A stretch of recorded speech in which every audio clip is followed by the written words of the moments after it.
get started. I thank you for coming and taking the time to join us today here. I'm Noelia Franzen from the Faculty Center, and also in the room with us is Justin Lipp, our Director of the Faculty Center.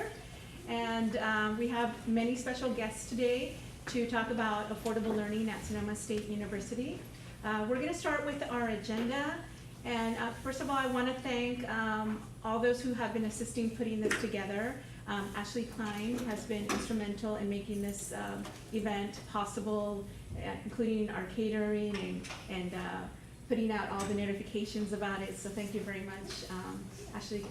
And so we'll get started. And first off, we have a special guest from the Chancellor's office. And she'll make it up here in a second. But we have Leslie Kennedy, and she's the CSU Director of Affordable Learning and Academic Technology Services.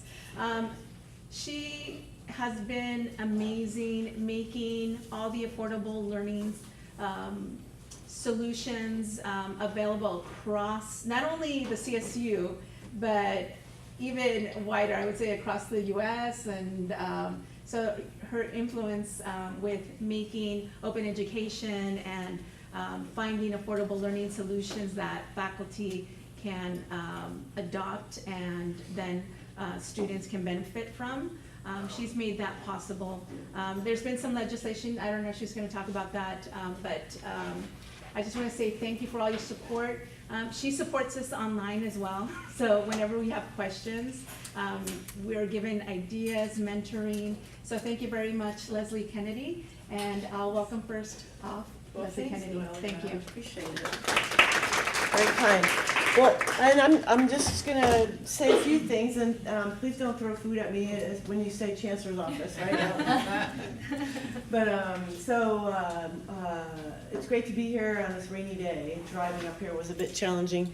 Anyway, a few words about ALS, and then an appreciation for all the work that you all are doing. But what ALS is about is trying to help faculty and staff and students become aware of more affordable options for their learning experiences. And so our principles are listed here, and so we're very much about academic freedom and choice.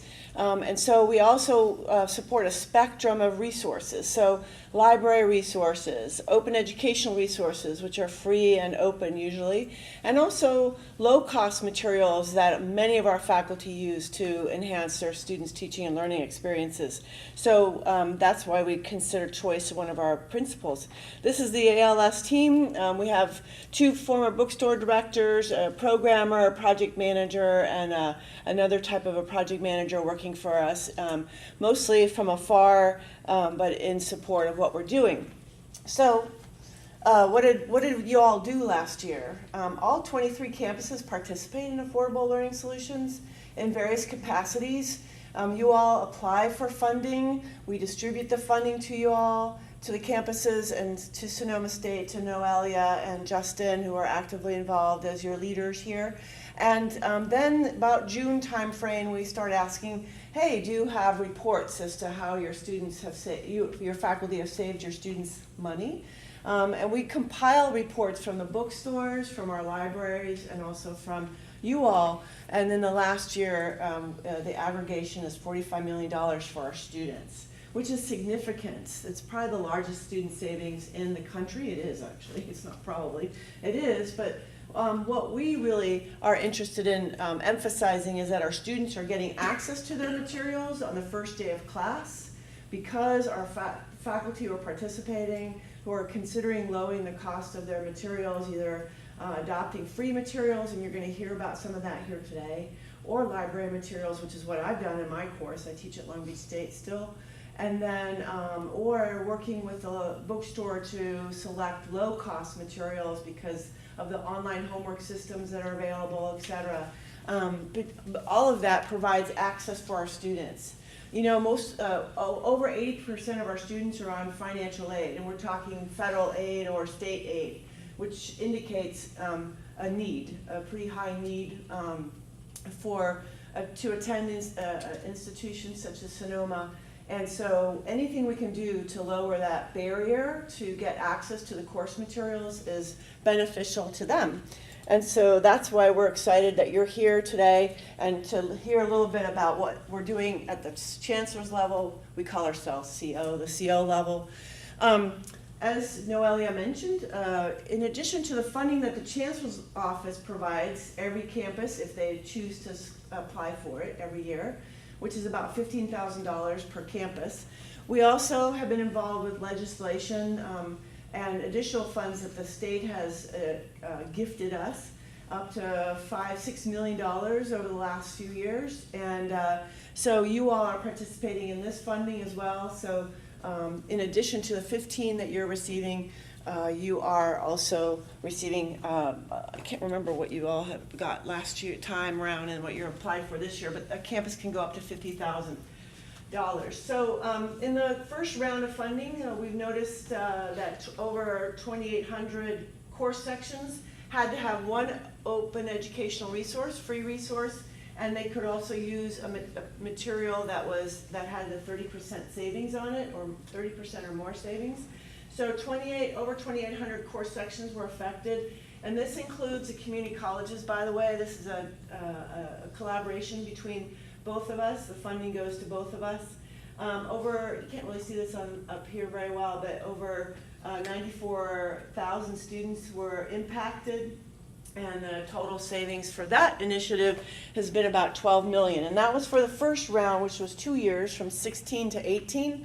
And right now we're distributing the funds, and Sonoma, your campus will be getting your distribution as soon as our bureaucratic experience at our office gets it out to you. Anyway, this will be a second round, another opportunity for additional savings for our students. And hopefully it's helping to sustain and expand the concept of using open educational resources or low-cost resources or library resources within the diaspora of the CSU and within our departments, et cetera. That's a big challenge, I think, for us, that we continue to grow maybe departmental adoptions, which we do have a department here who's getting an award today. We see that more and more on campuses. We see chemistry, we see, I've seen economics, geography, early childhood development, and communications even. In fact, at Channel Islands, 2 departments have committed to creating a 4-year pathway of zero-cost materials for their students. And that's communications and early childhood development. And there are 6 others in the pipeline right now at Channel Islands. So that's all about collaboration. That's faculty and the departments working together. It's a pathway.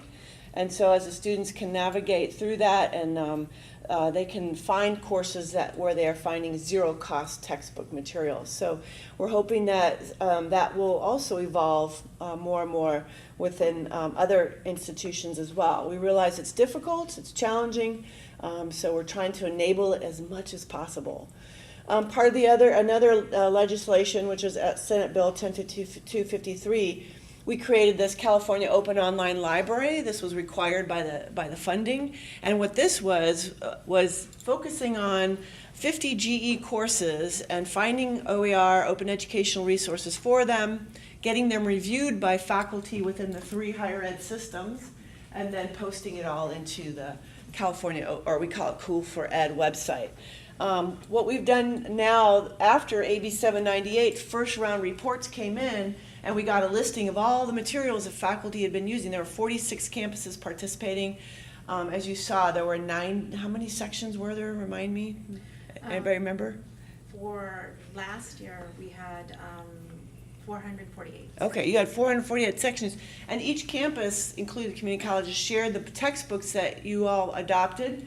What we're doing is we're placing that information on this site as well now. So if one is looking for a chemistry book, for example, they will look under chemistry and then the course, Chemistry 110, let's say, and then they will see all the textbooks that the faculty at their institutions around them have been adopting. So we're hoping that will help with adoption as well, because it's kind of a stamp of approval by those institutions, by the faculty in those institutions. We have a project with VitalSource where we have ingested OpenStax textbooks, which are a lot of those GE course level textbooks, and they are free if they're in the digital format. And so what we've done is ingested it into VitalSource's e-reader, which is accessible, discoverable, and also has options for ease of use for students, such as highlighting, etc. And so that's available now. So if you're using an OpenStax book, you might be interested in that, and the charge is $11.50. So it's still really inexpensive. Another project. So I meant to take this off, so just ignore this here, don't see this. But the Senate bill, the most recent Senate legislation that came out, was to mark all free textbooks within the community colleges and the CSUs in the student schedules. Have you seen those in your schedule? Okay, Yes. great. Great, so the intention there, again, is to help for the students find those free courses or courses with free materials, which might remove the barrier of being able to afford that course. But the legislation did not include low cost. So what we've seen in other states, a lot of states, including Oregon just above us, that they included that in the legislation, free and low cost. But Sac State, this is their emblem, decided they were going to do low cost as they implemented zero cost. So they had lots of conferring amongst themselves. They ended up at $40 or less. So in the schedule, you can see the free books, the free courses, courses with free textbooks, no cost textbooks, zero cost, and then anything with low cost also. Yeah, did you have a question? We have about 1 more minute. Yes, I'm almost done. Thank you. Okay. Appreciate it. So, just as an example of what they're doing at Sac State, they have different types of resources for faculty to find their low-cost or no-cost materials. And that's all I wanted to share with you. But thank you very much for being here and also participating in Affordable Learning Solutions. And I'm looking forward to hearing about your stories. And please let us know. Contact Justin or Noelia if you have any ideas as to how you might be also interested in fostering additional types of activities around affordable learning solutions, because we like creative ideas.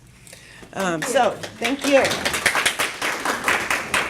So I'll put this. Next up, we have honoree Rita Premo, and she's a librarian here at SSSU, and she's been leading efforts with open educational resources, providing workshops on campus, also a resource page, and I'd like to invite Rita Premo, and she will. She's going to give a workshop today on course materials via the library. Thank you. Hi, I'm Rita, and I am sort of the library representative to the Affordable Learning Program, and I want to talk about this sort of alt textbook idea and using library materials as course materials. We know you're doing it, and these are just some guidelines, basic information about how you can do it most effectively. But first, because I am a word person, there's a lot of language being thrown around here. So what do all these things mean? On the first page, I used alt textbook, which is kind of one idea for this concept of using, instead of sort of a single textbook with maybe ancillary materials that go with it, but also other kind of concepts and language that you'll find out here.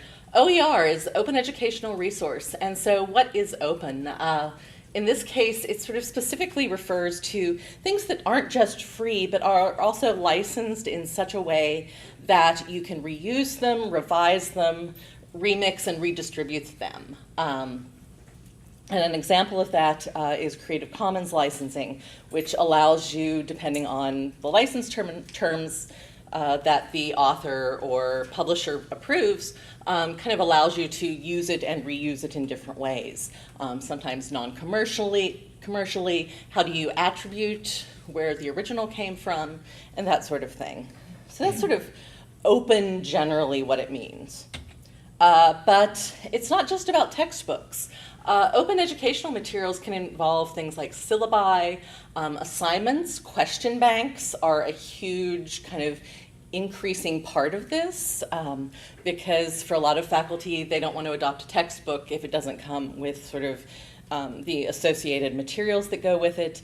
Simulation, so there are a lot of great laboratory sims out there, software, tech calculators, art materials, etc. So it's not just about the textbooks. And so kind of have to frame your mind a little differently than just a one-on-one replacement of a textbook with an open textbook. So terminology we're using here, what's the difference between affordable learning solutions and OER? All OERs kind of fall under the affordable learning rubric, but not all ALSs are OERs. So some examples here, including using library materials, reserve collections, anything that is going to provide a substantial savings to the student, including behavioral changes among faculty, such as, kind of agreeing to limit how often you're going to change a textbook, because I'll spare you all the gory details, but that sort of plays into the used textbook market and how things work there. Also, some of those behavioral changes are, getting your textbook list early to the campus bookstore or whomever. And if you want to find more about kind of different topics here, there's a research guide on open education through the library that will kind of give you a lot of great information there. But it's not just about costs to the student. There's sort of a developing field here of open pedagogy, and which has to do with kind of using these principles of open materials and open discourse within the actual teaching of the class. So for example, some institutions and some courses, they have students creating materials that are going to be open educational materials, such as question banks, having their students do videos about a certain topic that are then going to be published openly and available for use by others. Ooh, excuse me. So back to library materials. Let's all say thanks to fair use and copyright exception law, which basically is what allows you to use library materials in your courses. This is sort of a diagram of the 4 factors of fair use, and each of these is sort of an individual. Fair use and copyright law is all very squishy. There's no set, okay, you can use 20 pages but not 40 pages from this book.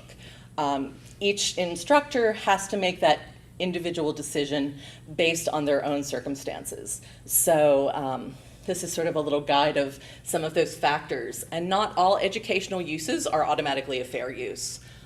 Something kind of useful to keep in mind. So it has to do with what the nature of the material is. So something that's very factual, like mathematical equations, those are going to be much more falling under fair use than, say, a creative work. The nature of the source used, the purpose, what are you using it for? So is it a commercial purpose? Is it educational? The amount and substantiality. So how much are you using? Are you using what's really kind of the core of this item? And then finally, the effect of this usage on the market. And so that sort of ties into the commercial uses. Some exclusions apply to fair use. Course packs are one of them.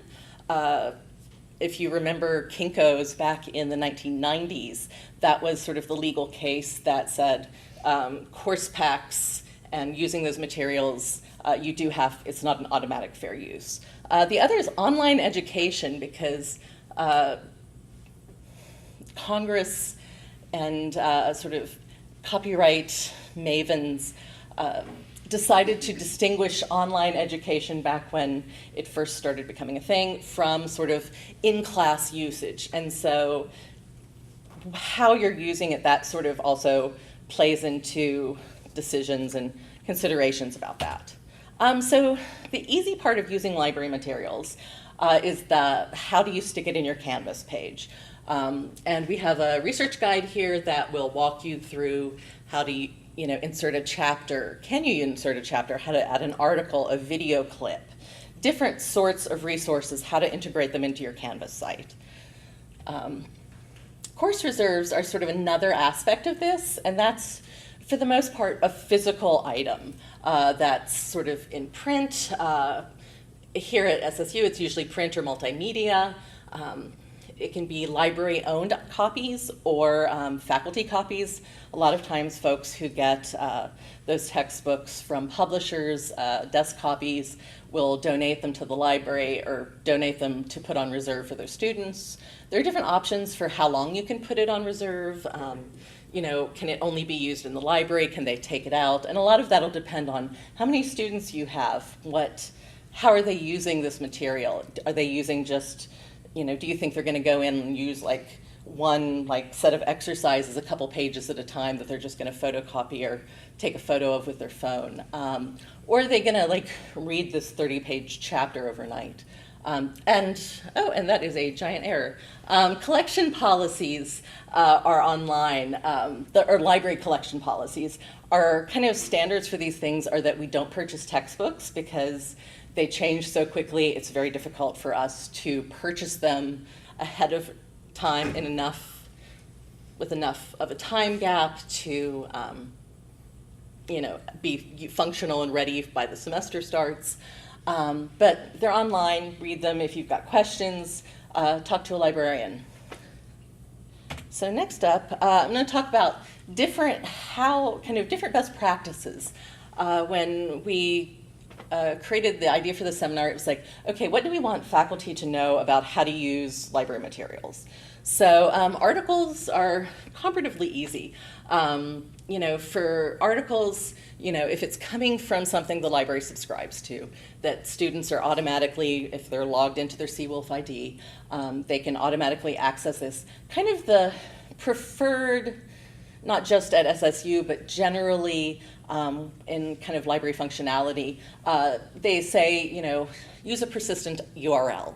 You can get that if you're looking at an article from, click on the right-hand bar where, you can get the citation information. And why to do that as opposed to throwing up a PDF? It provides the library with usage statistics, so we know that, 40 people this semester accessed materials from this particular journal.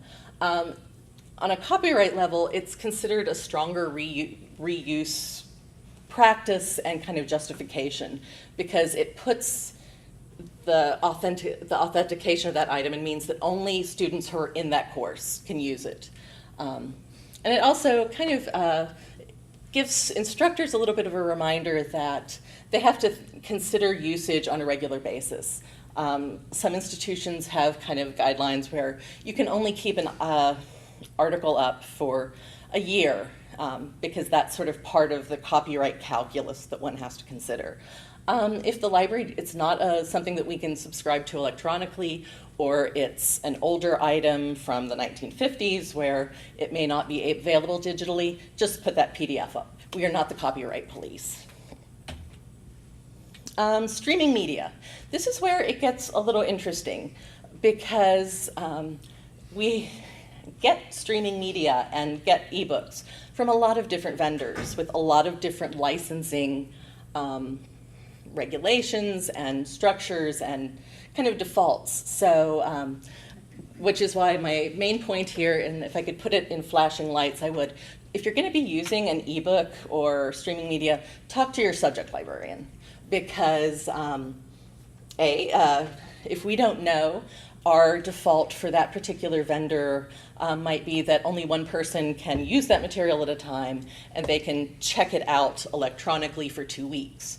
And we only know that it's being used as course material when we start getting kickback notices electronically saying, oh yeah, 40 people returned away from this ebook last week. You might want to look into that. And we, as a library, as faculty, have kind of considered our perspective to that we will bump up, if we can, the licensing rules for most electronic ebooks and digital materials, if we can. Depending on what kind of materials you're using, that may not be a possibility.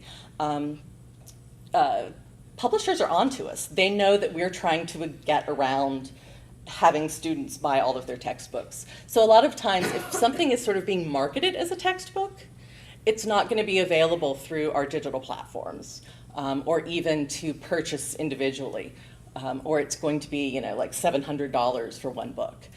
So that's sort of a calculus that maybe instructors can have when they're choosing their course materials, but let a librarian know, and we can say, okay, this is the maximum that we can get, will this do for you? Here are just some of the digital resources that are available. They run from the humanities, CalFlora, which is a site, about California flora. Lots of psychotherapy materials. Safari Tech is where most of our digital sci-tech books come from. So if you want to learn Adobe, that's kind of a resource for that. So these are just some examples of what we have right now. And this, one of the reasons why I ask you to kind of contact somebody is that these might change suddenly. If suddenly EBSCO ebook decides not to work with Pearson, not that Pearson would ever sell textbooks from EBSCO or make them available to a library, but those could, one little contract change and those could drop out tomorrow. And if we don't know that you're using them, your students next semester might go looking for this resource and your links are all broken. So questions, if you want to know more about this, there are a lot of resources out there. You can contact me, contact the Faculty Center, particularly for the grant things. The ALS page that the CSU has created has a lot of great resources both for faculty and students that talk about these issues and options and that sort of thing. There's the Open Education Research Guide. If you want to look at kind of the big picture of why this is important, why people are talking about this, it's Open Education Week right now, which is why we're all here this particular week. So go on. The site gives you a lot, not just sort of like events that are happening, but how faculty at different institutions are using materials that are open, how they're talking about these issues.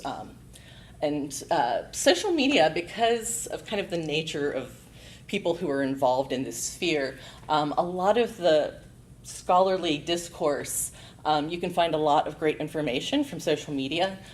So here are just some hashtags that, and once you sort of get into it and see who the players are, you can find out a lot of great information about who's involved, what kind of work is happening at different institutions, the two for students, and also for faculty to kind of get an idea of kind of how textbook affordability, and I didn't really go into a lot of the statistics out there, and so contact me separately if you want more information about that.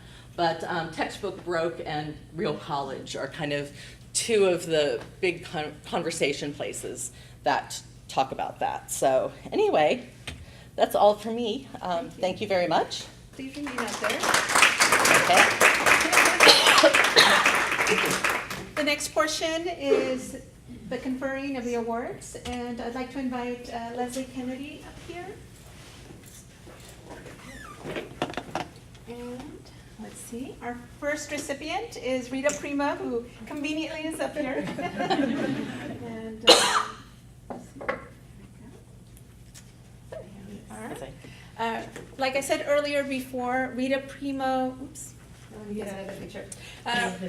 Rita Primo has been instrumental with creating Open Education Week here at Sonoma State University. She sits on our committee and also has outreached with the associated students on campus, informing them of what we're trying to do to save them money here at Sonoma State University when it comes to adopting open educational resources. And Rita, thank you so much for your support and guidance. And she's also our go-to as far as discovery of open educational resources. Thank you very much for your dedication these years.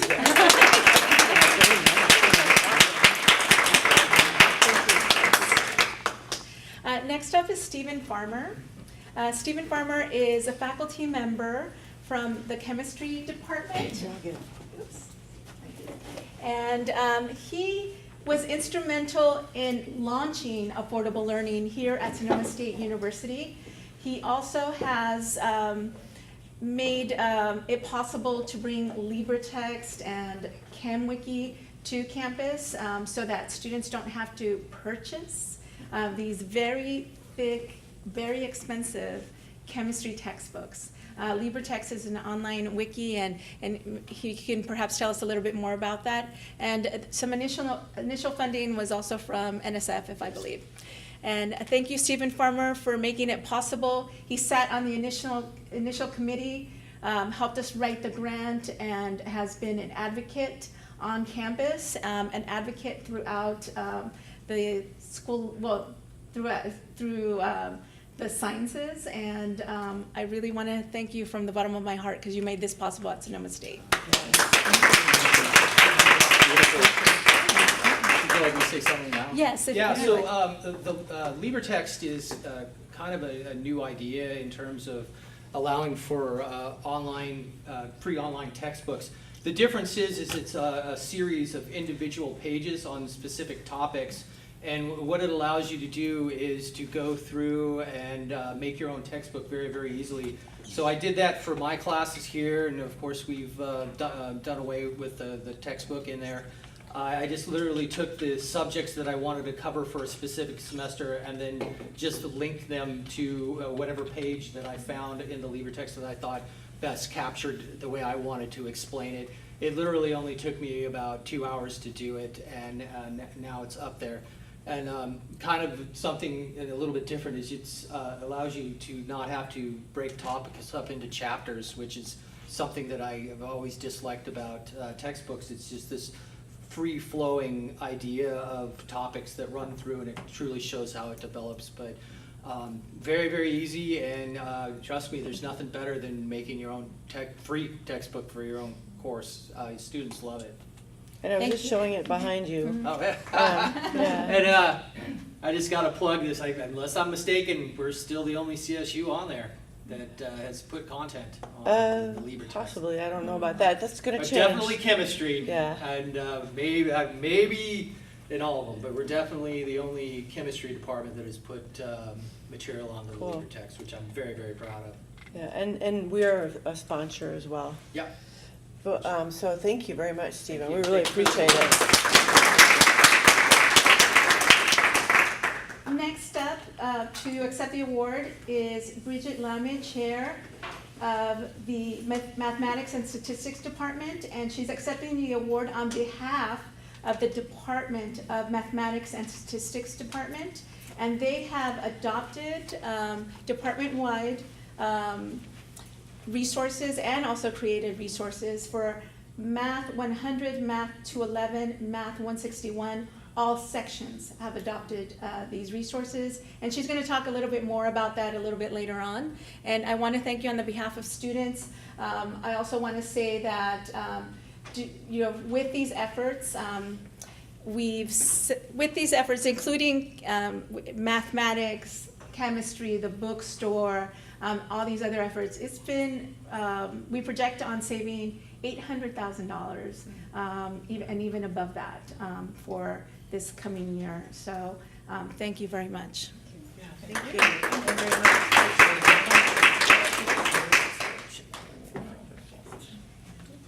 Thank you so much. Thank you.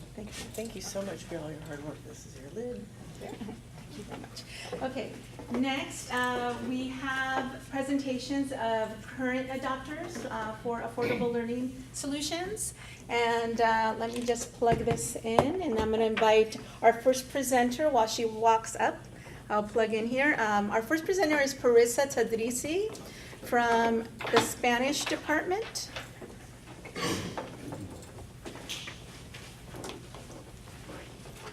How convenient. There's every dongle possible here.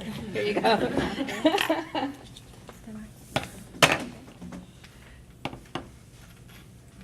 right? Is that?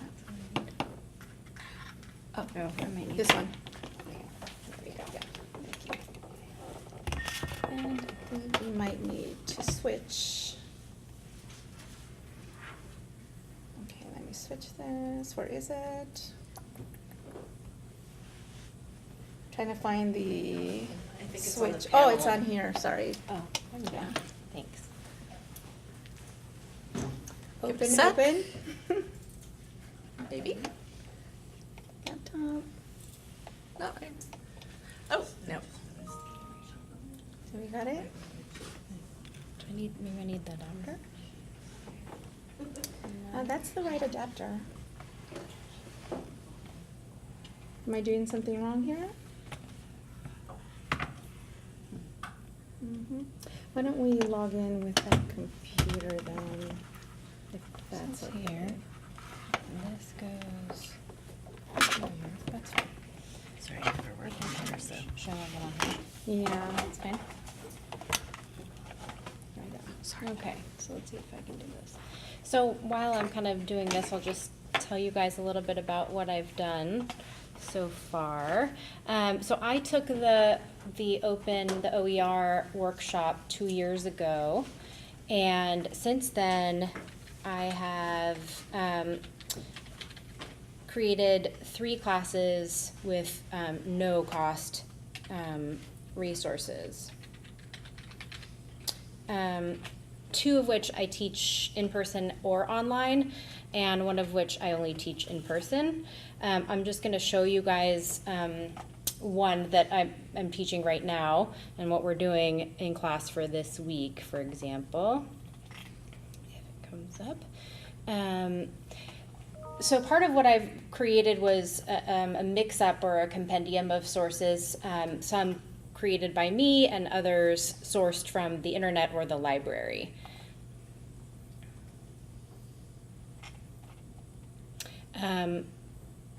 This is just an example of stuff that's due tomorrow, for example. So the students will will look at this PowerPoint that I've created, go through that material, and then what I realized when I was trying to look for sources was that I actually know a lot of this material myself. I've been teaching it for a long time, so I can write about the author, or I can write about what naturalism in Spanish literature is, right? So I don't need to go to another source for that kind of material.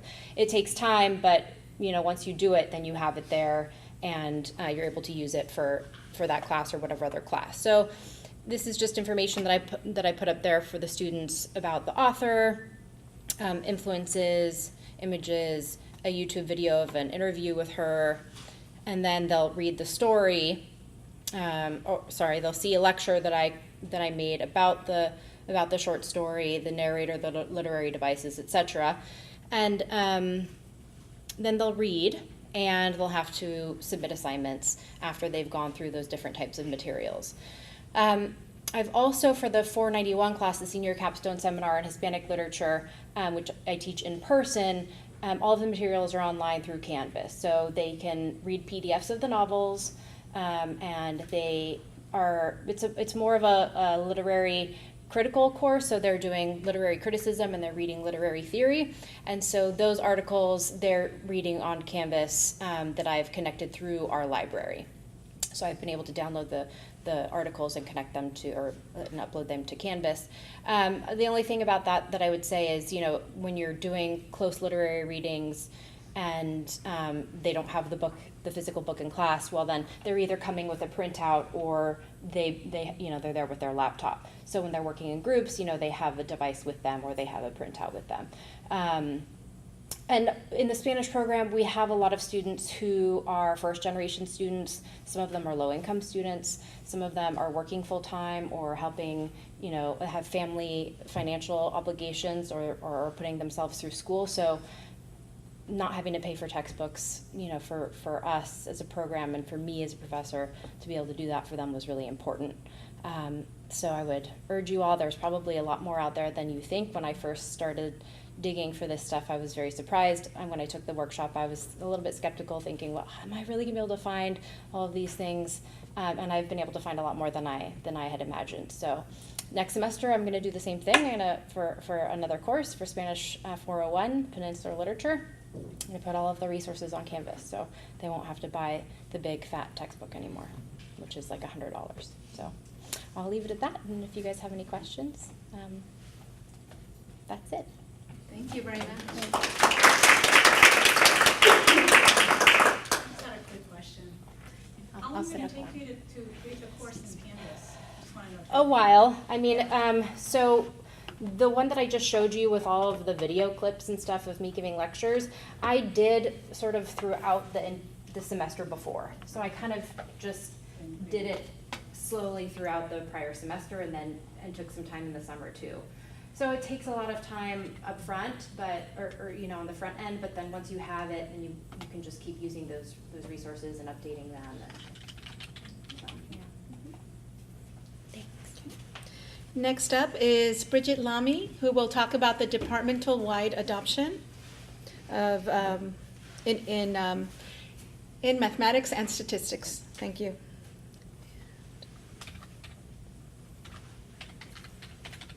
I'm just pulling up the.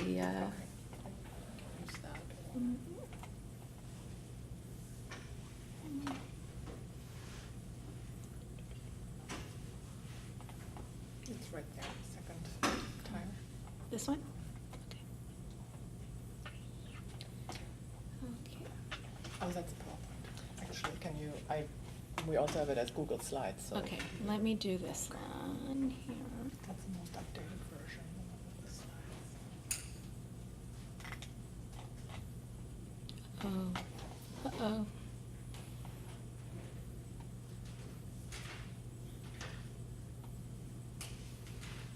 Now you see my very messy, I had my, You're in mine. oh no, I'm sorry. So log in or log out. I logged out and then You it logged logged me you in. back in. Oh, it did? That's Ooh, funny. not good. That's weird. Yeah, here we go. Because I didn't log out, maybe. There you go. You're in now. Okay. Here we go. Let me go in this way. And this would be it? Yep. Okay. And let me go to presentation mode. Okay.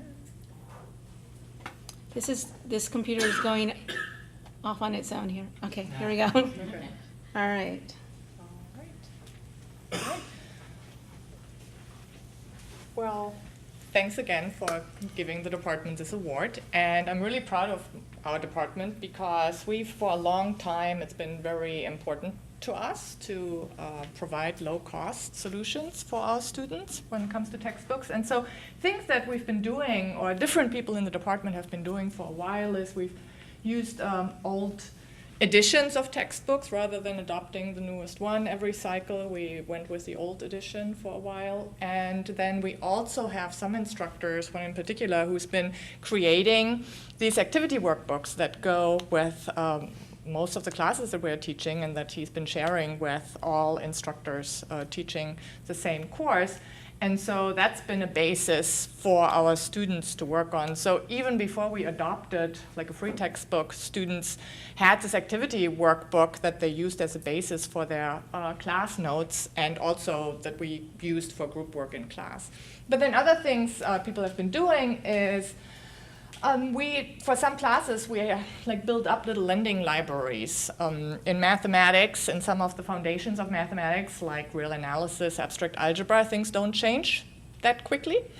So it's possible to continue using books that over and over and over again. And so some students still choose to buy the book, and they are not that expensive because they're old editions and used. But they can also just check them out for use during the semester. So we've been doing that. Also, some instructors, we have one in particular, Sam Brannan and Jean Chan, wrote their own geometry textbook a while back, and we continue to use that in a GE level geometry class and also in our upper division geometry class. So they made 2 versions of it, and it's really the cost of printing. And then more recently, active learning is very important to our department, and so some instructors have adopted inquiry-based learning notes. So there, the students work through assignments, and then they are typing up solutions to their assignments, and they're building their own textbook as they go. So it works with the pedagogy, but it also works with the low-cost material. Now, a few years ago, I guess 2 years ago, a bunch of our instructors came to one of the workshops that the Faculty Center organized and the library, and we dug in and looked for low-cost textbooks or free textbooks for calculus. And so a bunch of us who were there, we found this textbook, Active Calculus, and some of these instructors piloted the book for a year, for Calculus 1 and Calculus 2. And then we had a department-wide discussion where we're ready to actually go from old editions of a standard calculus book to using this new textbook. And we did. We did with the help from some of the grants from the Faculty Center. At the same time, or well, close at the same time, we also, because of EO 1110, we were changing our approach to developmental class, math, and we developed a whole new course, Math 100, Explorations in Mathematical Thinking. And there we decided we're going to go without a textbook completely, but we needed to create materials, and that was also done with help from a departmental grant from the Affordable Textbook Initiative. So we got 2 grants, one for calculus and one for Math 100 that we used to create materials for these classes. Because for calculus, the new textbook, it's called Active Calculus. So I didn't give the author, it's Matt Balkans. I think on the previous slide. It's a good textbook. We like the approach. It's available as a PDF. Students can download it. It's also available in HTML version that you can read online, and it's even a little bit interactive, not super interactive, but a little bit. And so we like the approach. We like that it's cheap. It has active in it, in the title, which is very nice. It agrees with our approach. But it had very small sets of problems, and it's very important in a course like calculus that students have homework assignments and that they work outside of class as well. So what we did, and the instructor resources were very limited as well. So fortunately, we got money that allowed us to create a lot of these resources for our instructors. So last summer, one of our instructors, Jerry Morris, put an activity workbook together for the students. So here you can, well, you can't really see it, but there are 2 pages. So he put this workbook together that has lots of problems for student group work, and it also has preliminary examples and just left the frame for students to take notes and for instructors to also have their lecture notes. And so it's really enough to teach the course, in addition to the textbook, to tell students that that's where they can read, and we are using some of the problems from that as well. And so there's a version for instructors, there's a version for students. So what you see, the blue stuff, I don't know, can you see the color? That there's black and blue, probably not much more. The black is the version that the students get, the blue is the version that the instructors get.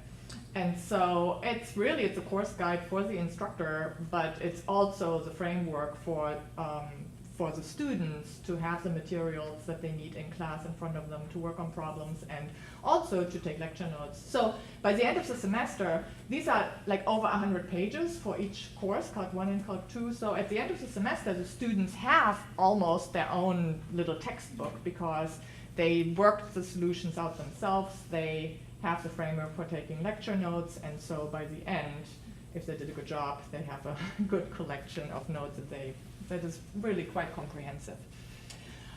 He also wrote a bunch of homework problems, additional problems, also exam problems, sample exam problems, and we hired a student to do a lot of proofreading. So he wrote, and then a student proofread everything, did all the problems, and gave feedback on this is clear, this is not clear, there are mistakes here. So by the end, we had a pretty clean version of all of this. And that was, the student was also paid with the grant from the Faculty Center. We still have a little money left over, because we actually got 3 grants, right? Yes, we got 3. One for Math 100, one for Calculus 1, and one for Calculus 2. So we did all of this for 2 courses. So for Calculus 1 and for Calculus 2. And the one thing that we now would like to work on is we are also using a free online homework system called WebWork. It's IT helped us to install it on our own server, and they are maintaining it. So that way it's free for our students to use. But we would like to add to the library of problems. We would like to modify and write our own problems, and for that we are hoping to have somebody do a little workshop with our faculty so that we can get even more use out of this. It's used in most of our Calculus 1 and Calculus 2 core sections right now anyway, but we'd like to get more use out of that and make it our own a little bit more. For Math 100, we built a course from scratch, and so we had money for curriculum development from probably started with the Chancellor's office at some point, but then either GI 2025 or EO 1110, one of those funding sources. And so we had a task force, a group of people who built this course. So statistical reasoning, mathematical modeling with functions, problem solving, those are the basic topics in this course. And we created an activity guide for students and an activity guide with solutions, lecture notes, including guidance on pedagogy for the instructors. So we have these two documents that we developed as a group that now instructors who are teaching this course can work from. It includes, of course, what's happening in the class. It also includes homework problems and projects. So over there, that's a poster that one group made on, they looked at production of garbage. So, and with the statistics that they learned in the course. So we also, a lot of this course is very project-based, and so students spend a lot of time working on projects in class, and those projects also were developed as part of this.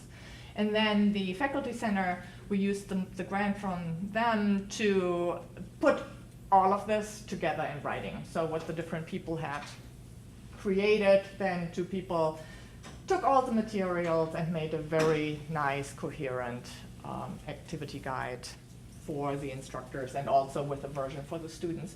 We also hired a student. So as instructors were developing this course, they also said, okay, so here we'd like practice on these mathematical skills. So for functions, we would like students to be able to interpret functions, to graph functions, to evaluate functions, to do things like that. When we were looking at linear functions, we would like them to find equations of lines through points. So we had specific skills that we wanted students to do. And then we hired a student who created WebWork assignments on those topics. So WebWork has this huge library of problems from all different areas of math. And so we had a student who just kind of combed through everything that's available and then put together sets of problems that then instructors could assign as homework assignments as they were also teaching the course. So that is how we used this grant. And yeah, I think most of our classes are using either completely free versions of textbooks or very inexpensive ones. So thanks for recognizing what we are doing with this award. Thank you. Next up, we have Sara Kassis. And Sara Kassis is the lead faculty of Immersive Learning and known as Virtual Reality, and also Vital Labs program here at Sonoma State University. And she adopted an OpenStax textbook for physics and used the Canvas content that was importable as well. And she'll be speaking about Physics 214 and OpenStax. Yes, thank you. Let's see if that works. This might work, yeah. Okay, let's see if this works. There we go. Almost. That's okay. It's Little. just a connection error. It's this guy. No, it's the cables failing. We'll have to take it out. Yeah, I think the cables are failing. Do you want to log in? Sure. I can log in through Okay, sorry this. about that. It's okay. There it works. No, this is. Oh, yeah. How about Internet Where Explorer? are we? Let's I can't see don't. there. Yeah, that one. can't even see on this. Oh, I'm too short. Here, let me do Okay, that. good. Let me get in there. There you go. Yeah, the glare. I'm is- short too. I know the glare is horrible at this height. Accessibility things. See, I'm that's on what my we think about. I'm on my tippy toes right now.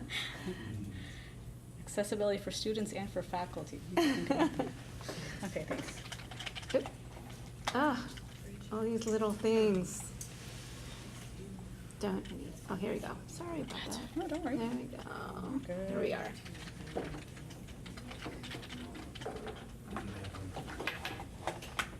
For this site. So thank you so much for being here. I appreciate speaking about this. I just want to mention, so I am in the engineering department, and I'm teaching also a class for physics. So as an adjunct faculty, I definitely want to search for ways for students to be able to have low-cost solutions to their coursework. In fact, all of the classes that I teach historically have all been either zero cost or very low cost for the students. So using books that have been older versions of the textbook and so forth. So it's very dear to my heart to make sure that classes are not expensive for students, because I know what it was like to be a student, and sometimes you still feel like you're a student, right? So, so one of the things I wanted to do for the physics class this semester is adopt the OpenStax textbook, which in fact, in comparing this to other traditional textbooks that are used in university physics 2 level, a lot of the content was very similar anyways. So a lot of the problems are the same, and so the students are not really missing out from using the OpenStax textbook versus what they would have spent with a few $100 textbook. So in fact, so I decided to use the OpenStax, and I did go to the Cool for Ed website and access Merlot, and I was able to download the Canvas course content for the OpenStax textbook, which I'm using here. So in fact, I've basically used the same infrastructure of what they had for the Canvas page, and just made it my own and personalized it for our class. And so the grant that was the grant money that was used through the ALS, I hired a student to actually help put together homework problems, because this was the main thing that I thought was missing from the OpenStax coursework here. And so the idea behind it is that the problems on in the back of the book, for example, from each chapter, are wonderful problems. So I thought, let's digitize them. Let's make them a way where they are free and accessible, because I thought, okay, I want students to be able to obtain immediate feedback from their problems and be able to learn from these, rather than wait for me to grade, these paper problems, problems on paper, for example. And so I just wanted to go to our page here. So on the modules is where I had all of the, just bear with me here, computer. There we go. Okay, so the textbook is available for students. So there's a variety of ways to do this. The Canvas module actually had the textbook chapters embedded within, so students are able to access the chapters this way, or they could obviously access it via PDF or download it.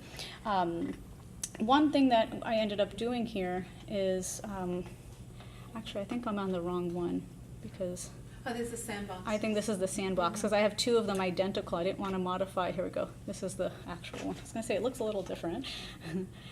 So yeah, so here's the class, and let's go to the modules there. So this is the live class. So it looks very similar to my sandbox that I was playing around in. And so one of the things that I ended up doing is creating some homework assignments. And it was really quite interesting, because I really found some limitations that Canvas had, and specifically with inputting mathematical values. And so any value, for example, that was going to be on the order of anything greater than, less than, let's say, 10 to the minus 6, for example, it automatically rounded it to a 0. So students were not able to input, for example, values of like the electron, or things that are critical to learning about electricity and magnetism. So there was quite a lot of limitations on this, and also significant figures were a big thing that Canvas doesn't really yet understand the importance of significant figures. So I hit a lot of roadblocks when trying to get through the problem. So we do have problems in here. So I guess we can take a look at our quizzes, for example, because these are all as questions in the quiz bank here. And so let's see where they are. So just a bunch of stuff. In fact, I think I put this one as an example. So I did use some of this stuff for quizzes for the students, but let me just show you as an example of something that was used by the students. Now, because of the limitations, I had to make a decision, and I didn't want to have students purchase any type of homework module, but in fact I had to do it for this class because I was not able to fully give them a good experience with what we were able to create with this grant and have it being fully functional. For example, so here are the questions which I did create this test bank as a homework assignment for students to do as a makeup homework assignment. So we are using it in some sense. We are using some of the content that was generated. However, it wasn't to the full capacity of what I had imagined because of the limitations that Canvas had. So the student that I hired, he was the one who took the questions that I chose, inputted them into the system here, checked them for obviously any bugs or making sure everything works. But there's things like this where the questions are not, they're out of order, and there's things that doesn't seem consistent, for example. So the question itself is coming from up here for question 1, and some of these questions should be embedded together and they're not. So there's limitations to Canvas in order to make a question flow through that we were not able to recreate for this class. So that was really interesting, a very wonderful experience for us to have gone through.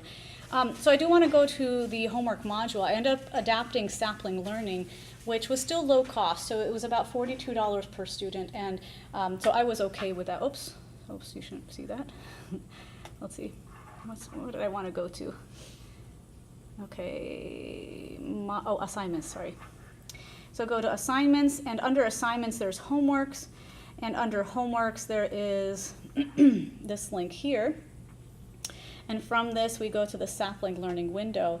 And it's really nice because Sapling Learning actually takes a lot of questions from the OpenStax textbook. So there are a lot of questions that are repeated from the textbook itself, which is really nice. I just didn't want to have students pay $42, but I mean, that's the way it was, right? So that's what we ended up doing.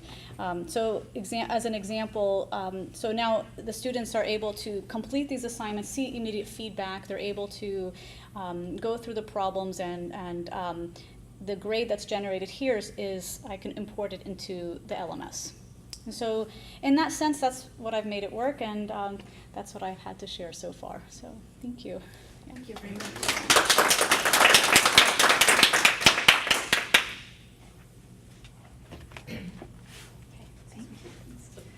Yeah. Can I ask you, so I wonder if you could use WebWork. I actually took note of all of the resources that all of you had shared graciously today, and I really appreciate that.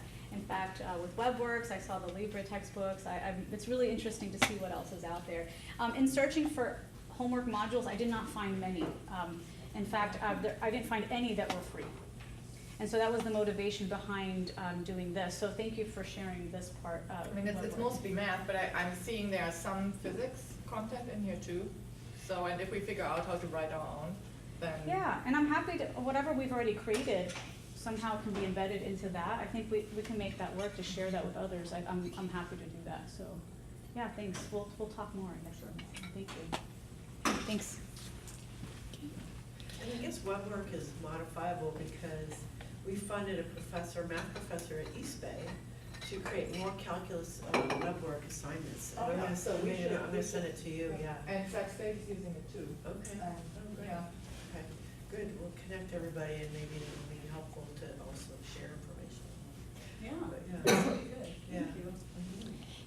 Thank you. So next, for those who are here, we do have available funding for more projects. And also, even if you're not interested in some type of grant, we do support discovery of open educational resources. So if you visit our Faculty Center website, we have faculty opportunities, and on that page we do have information about affordable learning. Also, there's tons of information on the Cool for Ed website, and this is, there's just tons of resources. You can search for a textbook by ISBN, there's sample projects, there's reviews of open educational materials on there by instructors from campuses all over, not only all over California, but just whoever has contributed to it. It's available. So that website is at www.coolfored.org. And again, I want to thank Leslie Kennedy here for supporting our programming and making this possible, bringing this programming to our campus. And I do want to go to the next slide just to talk about the savings on this campus. We project this year's savings to be about $890,000 to students. This could be a number that it varies because this is based on reports from both from the bookstore and from what was reported that was used with the sections. But this is a huge savings for students, and this does not include previous savings either. So I just want to say thank you, and the impact is to 12,000 enrollments, 448 course sections, and an average of $68 per student.